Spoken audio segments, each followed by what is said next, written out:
నా రీసెంట్గా 43వ ఆవిర్భావ దినోత్సవం సందర్భంగా నారా చంద్రబాబు గారు మహానాడు కడప నుంచే స్టార్ట్ చేద్దామని కూడా ఆయన రీసెంట్గా చెప్పారు. అసలు కడపలోనే ఎందుకు స్టార్ట్ చేయాలి, అసలు కడపే ఎందుకు ఎంచుకోవాలి ఆంధ్రప్రదేశ్ అంత పెద్ద రాష్ట్రం వల్ల? దీని వెనకాల ఉన్న కథ ఏంటి, వ్యూహం ఏం లేదమ్మా. ఇప్పుడు కడప ప్రజలు టీడీపీని గెలిపించారు ఫస్ట్ టైం. అంటే వైఎస్ఆర్ కాంగ్రెస్ పార్టీ దానికన్నా ముందు కాంగ్రెస్ పార్టీ కంచుకోట అది కడప అనేది. కడప కానీ అక్కడ టీడీపీ నుంచి పోటీ చేయాలన్నా బాంబులు వేస్తుండే, మర్డర్లు అవుతుండే. ఎప్పుడు టీడీపీని యాక్సెప్ట్ చేయలేకపోయారు ప్రజలు, ఎందుకంటే కాంగ్రెస్ అంత స్ట్రాంగ్ హోల్డ్ ఉండే, వైఎస్ఆర్ కాంగ్రెస్కి కూడా ఉండే. కానీ మొన్న రెడ్డప్ప గారి మాధవీలత గారు కొట్టేశారు కడప సీటు. ఎంపీ కూడా నెక్ టు నెక్ వచ్చాం, మనం కొద్దిగా మార్జిన్తో ఓడిపోయాం. కానీ నెక్స్ట్ సార్లు వైఎస్ఆర్ కాంగ్రెస్ పార్టీ కంచుకోట కడప ఎంపీ కావచ్చు, జగన్మోహన్ రెడ్డి ఎమ్మెల్యే ఎక్కడి నుంచి అయితే ఉన్నాడో ఆ సీటు కూడా కొట్టేస్తాం. ఏ ఊరు చెప్పండి, మీరే పేరు. చెప్పేది ఏముందమ్మా, జనాలు చెప్తుర్రు ఇప్పుడు ఈసారి పోటీ చేయమను, జగన్మోహన్ రెడ్డిని రిజైన్ పెట్టమను. రిజైన్ పెట్టి ఇప్పుడు 7 ఎమ్మెల్యేలు ఉన్నారు కడపలా. అవును, 4 టీడీపీ గెలిచింది, 3 వాళ్ళు గెలిచిరు. ఆ 3 కూడా రిజైన్ పెట్టమను, 3 రిజైన్ పెట్టమను. దమ్ముంది మొగడు అన్నట్టుంది కదా. 3 రిజైన్ పెట్టి పులివెందుల నుంచి పోటీ చేయమను. ఏ క్యాండిడేట్ కావాలో టీడీపీలో ఎంచుకోమని, ఈ క్యాండిడేట్ని దమ్ముంటే రమ్మని చెప్పు. 50,000 మెజార్టీతో ఓడగొడతాం పులివెందుల. జగన్మోహన్ రెడ్డిని 50,000 మెజార్టీతో ఓడగొడతాం.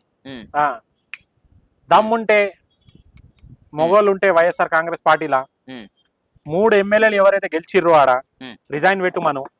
టీడీపీలో ఎవరిని ఈ ఫలానానికి టికెట్ ఇచ్చి నిలబెట్టి 30,000 50,000 మెజార్టీతో ఓడగొట్టి ఇక్కడ పులివెందుల్లో జగన్మోహన్ రెడ్డి గారు అడ్డాన పులివెందుల పరిటాల శ్రీరామ్ రెడ్డి ఉన్నాడు.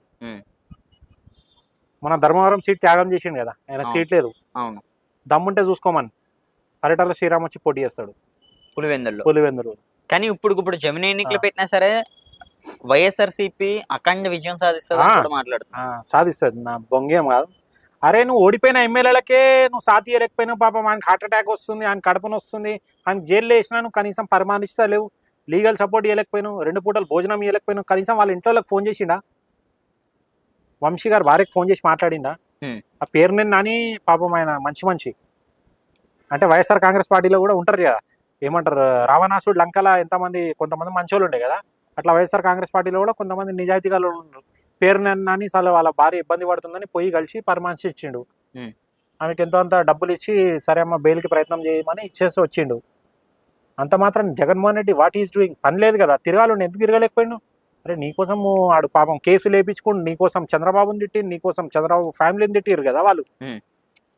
ఇప్పుడు మహానాడు అన్నది అసలు ఏంటి, మహానాడులో అసలు ఏం చెప్పబోతున్నారు చంద్రబాబు గారు? క్లీన్ స్వీప్ ఎలా చేయబోతున్నాం, వైఎస్ఆర్ కాంగ్రెస్ పార్టీని భూస్థాపితం ఎలా చేయబోతున్నాం, వీళ్ళు చేసిన అరాచకాలు ఎన్నున్నాయో. సో మనకున్న న్యూస్ ఏంటంటే కొన్ని స్కామ్స్ బయటికి దిగబోతున్నామని తెలుసుకుంటున్నాం మహానాడుకు సంబంధించి. ప్లస్ కడప ప్రజలకు థ్యాంక్ యూ చెప్పాలి. ఎందుకని? గెలిపించారు కదా, టీడీపీని నమ్మిరు కదా. కడప డిస్టిక్ లా 4 సీట్లు ఎప్పుడు గెలవలే, చరిత్ర అది. ఎన్టీఆర్ గారు ఉన్నప్పుడు కూడా మనం కొట్టలేకపోయినాం అంత స్ట్రాంగ్ గా కడపలో. ఈసారి 4 సీట్లు ఇచ్చిర్రు. ఎంపీ 2nd ప్లేస్ వచ్చినాం మనం. అది జర షర్మిల ప్లస్ వీళ్ళ అలయన్స్ లో ఏమైందో అవినాష్ రెడ్డిది, లేకుంటే అది కూడా కొట్టేస్తుండే. Next time కొట్టేస్తాం. ఇప్పుడు మళ్ళీ చెప్తున్నా, వైఎస్ఆర్ కాంగ్రెస్ పార్టీ కడప పార్లమెంట్లో ఉన్న 3 ఎమ్మెల్యేలు రిజైన్ పెట్టండి. సరే ఏది కాదు, వైఎస్ఆర్ కాంగ్రెస్ పార్టీ ఆంధ్రప్రదేశ్లో ఉన్న కార్యకర్తలు అభిమానులు అందరూ కలిసి పులివెందులకు వచ్చేసేయండి. జగన్మోహన్ రెడ్డిని రిజైన్ పెట్టమనండి. టీడీపీ నుంచి పరిటాల శ్రీరామ్ని దింపుదాం, లేదంటే బీటెక్ రవిని దింపుదాం. బీటెక్ రవి కూడా ఓడిపోయింది కదా, దింపుదాం. ఇంకా ఎవరైనా ఉంటే స్ట్రాంగ్ క్యాండిడేట్ని దింపుదాం, చూసుకుందాం. సై అంటే సై. 50,000 మెజార్టీతో కొట్టకపోతే పేరు మార్చుకుంటాం. జగన్మోహన్ రెడ్డి గారిని కొట్టే సత్తా ఉన్నదా టీడీపీ పార్టీకి అక్కడ పులివెందుల్లో? మొన్ననే ఎలక్షన్ కన్నా 2 రోజుల ముందు డబ్బులు పంచుకుంది. మేము చెప్పింది కాదు. పులివెందులలో ఉన్న వాళ్ళు ఎవరైనా ఉంటారు కదా, నువ్వే ఇంటర్వ్యూ తీసుకో, ముఖం మీద బట్ట పెట్టి. వైఎస్ఆర్ కాంగ్రెస్ పార్టీ ఎంత డబ్బులు వంచిందో అనుకో. అదే టీడీపీ కనుక వంచాలనుకుంటుండే గెలిచిపోతుండే. అరే బైరెడ్డి రాజశేఖర రెడ్డి పోటీ చేయడానికి రెడీ ఉన్నాడు, వాళ్ళ కూతురు గెలిచింది కదా ఎంపీ. వైఎస్ఆర్ కంచుకోటలో గెలిచింది ఆమె ఎంపీ. ఆయన నిలబడతాడు. నీకు ఎవరు కావాలో చెప్పు టీడీపీ నుంచి. అసలే మహానాడు ఈస్ట్ ఉంది, వెస్ట్ ఉంది, విశాఖ ఉంది, కృష్ణా ఉంది, ఇంకా కర్నూలు మన డిస్టిక్ లబ్బా. అంటే ఎప్పటి నుంచో టీడీపీకి సపోర్టింగ్ ఫ్యాక్టర్ ఉంది. కానీ కడప అంటే కళలో కూడా ఊహించుకోలేం మనం. ఇప్పుడు హైదరాబాద్ పార్లమెంట్ ఎట్లయితే టఫ్ ఉందో, 50-60 సంవత్సరాల నుంచి ఒక పార్టీ గెలుస్తుందో, అట్లా అక్కడ కూడా 40-50 సంవత్సరాల నుంచి ఒక ప్రాధాన్యతమే అదే కడప డిస్టిక్ లో. వైఎస్ఆర్ కాంగ్రెస్ కావచ్చు, లేకుంటే ఇంతకుముందు వైఎస్ఆర్ ఫ్యామిలీ వాళ్ళ తాత ఉండే, అప్పుడు కాంగ్రెస్ పార్టీ, కమ్యూనిస్టులు కూడా వాళ్ళు ఇప్పుడు ఆడ గెలవలేకపోయారు. అలాంటిది వాళ్ళు మనల్ని నమ్మి, తెలుగుదేశం పార్టీ పరిపాలనను నమ్మి, రాయలసీమను రత్నాల సీమ మనం చేస్తా అన్నాం, ప్రాజెక్ట్స్ తెస్తున్నాం తెలుసా. సెంట్రల్ నుంచి శాంక్షన్స్ అయినాయి. ఫస్ట్ రాయలసీమకే చేపించినాం. ఎందుకంటే ఎక్కడైతే మనకు ఎక్కువ నమ్మకం వస్తుందో, ఎక్కడైతే ప్రజలు మనకు కొద్దిగా ఎక్కువ అభిమానిస్తారు, అంటే నేను ఎక్స్పెక్ట్ చేయ నువ్వు నాకు మర్యాద ఇస్తావు అని, కానీ నువ్వు నాకు మర్యాద ఇచ్చినప్పుడు నేను నీకు డబుల్ మర్యాద ఇవ్వాలి. సో అందుకనే మహానాడు పెట్టి వాళ్ళకు థ్యాంక్ఫుల్ గ్రీటింగ్ ఇవ్వబోతున్నాం. ఓకే, మహానాడు ఎప్పుడు స్టార్ట్ చేసే అవకాశం ఉందన్న? ఇప్పుడు ఉగాది అయిపోయాకనే అయిపోతుంది. మోస్ట్లీ నాకు తెలిసి ఆగస్టులో అవుతుంది అనుకుంటా, కానీ ఒఫీషియల్ డేట్స్ రాలేదు మనకు.